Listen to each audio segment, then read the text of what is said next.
Hello，我係李海橋啊！我而家讀緊香港浸會大學 Sport Industry Management 呢一科。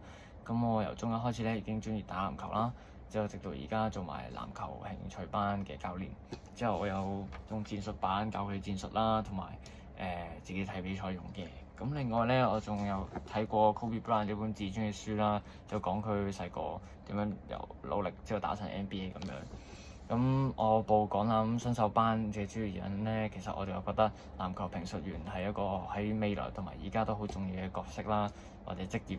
咁如果球員喺電視上面係主角，咁籃球評述員其實就係一個好重要帶氣氛啦，同埋講一啲球員背後嘅資訊俾觀眾，令佢哋更加投入呢個比賽上面。如果我可以做到籃球評述員，我希望可以令到更加多香港嘅觀眾鍾意睇本地嘅比賽啦。